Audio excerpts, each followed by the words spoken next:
ซุ่มเจ้าเคยนั่งคิดน้ำเจ้าของบ่ว่าชีวิตคนเฮามันก็ซ้ำนี่ละบ่มีไผหูดอกว่ามืออื่นกับศาสตร์หน้าอันใดมันสิมาฮอดก่อนกัน บางคนก็ฟ้าวหาเงินจนลืมเบิ่งแย่งเจ้าของบางคนก็จมอยู่กับความทุกข์จนลืมไปว่า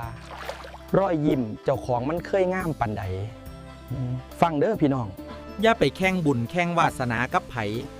แข่งกับใจเจ้าของนี่ล่ะให้มันดีขึ้นกว่ามือว่านกับพ่อแล้ว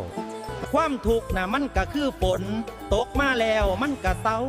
อย่าไปย่านมันหลายพ่อกายฝนไปแล้วฟ้ากะสิแจ้งคือเก่าความสุขก็บ่ได้อยู่ไกล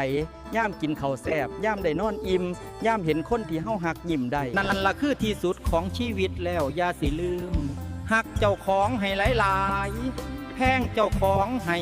เป็นชีวิตคนเฮามันสั่นอย่าไปเสียเวลาน้ำเลืองบ่เป็นเรื่องเฮ็ดมื้อนี้ให้มันดีที่สุดมีแห้งกระสู่ต่อไปเป็นกำลังใจให้ซุ่มเจ้าทุกคนเด้อ